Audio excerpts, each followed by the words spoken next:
Hello दोस्तों, मेरा नाम राजीव है और मेरे पापा का दिल्ली शहर में बहुत बड़ा कारोबार है। इसलिए मैं और मेरे पापा दिल्ली शहर में ही रहते हैं। मेरी माँ 4 साल पहले हमें छोड़कर इस दुनिया से चली गई थी। दोस्तों, मेरी ये कहानी उस समय की है जब मेरी उम्र 23 साल थी और मैं भी अपने पापा के साथ उनके कारोबार में ही मदद करता था। एक बार मेरे पापा की तबीयत बहुत ज्यादा खराब हो गया था। मेरे पापा को डॉक्टर ने बिल्कुल रेस्ट करने को बोला था और इस वजह से मेरे पापा ऑफिस भी नहीं जाते थे। वो सिर्फ घर पर ही आराम करते थे। तभी एक दिन मेरे पापा मुझे बताया कि वो हर सप्ताह दिल्ली में ही एक बच्चों के आश्रम में जाते हैं और आश्रम में डोनेशन भी देते हैं और वहाँ पर मौजूद बच्चों के साथ कुछ समय भी बिता के आते हैं। क्योंकि अब उनकी तबीयत खराब है तो ये काम अब मैं करूं।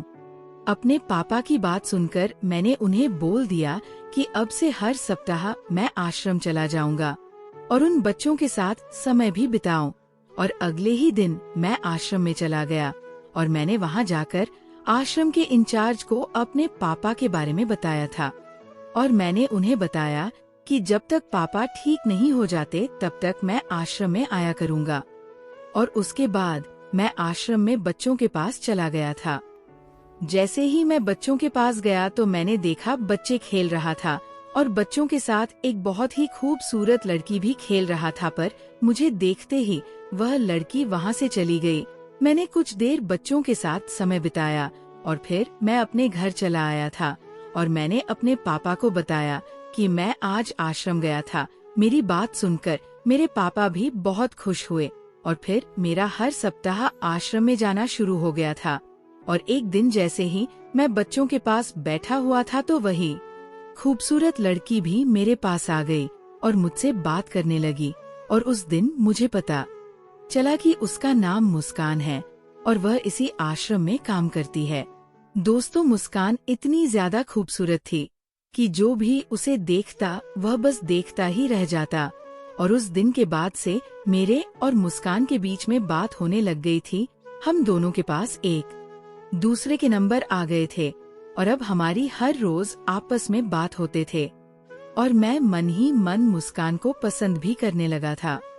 मैं कभी भी मुस्कान को ये बात कह नहीं पाया था कि मैं उसे पसंद करता हूँ, पर एक दिन मैं जैसे ही आश्रम गया तो मैंने देखा कि मुस्कान किसी लड़के से फोन पे बात कर रहा था।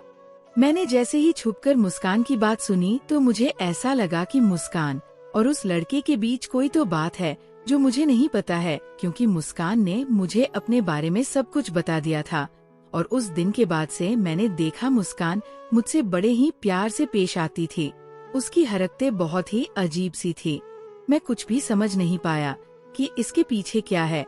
और एक दिन मैं बिना बताए ही मुस्कान के घर चला गया था और वहाँ जाकर जो मैंने देखा उसे देखकर मेरी तो हालत ही खराब हो गई, क्योंकि वहाँ पर मुस्कान एक लड़के के साथ पार्टी कर रही थी और मुस्कान उस लड़के से कह रहा था कि अब हमारी जिंदगी बिल्कुल मस्ती से बीतने वाली है, क्योंकि मैंने बहुत ही ज्यादा पैसे वाले लड़के को अपने जाल में फंसा लिया है।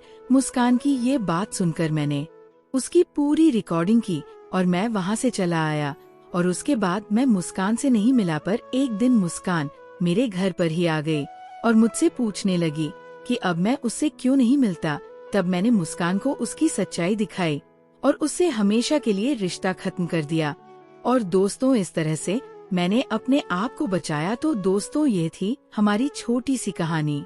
आपको ये कहानी कैसा लगा कमेंट करके जरूर बताएं। दोस्तों, उम्मीद करता हूँ आपको हमारी कहानी पसंद आई होगी। कहानी पसंद आई हो तो कहानी को लाइक जरूर करें और अगर आप चैनल पे पहली बार आए हैं तो चैनल को सब्सक्राइब जरूर करें। मिलते हैं एक और नई कहानी के साथ, तब तक के धन्यवाद।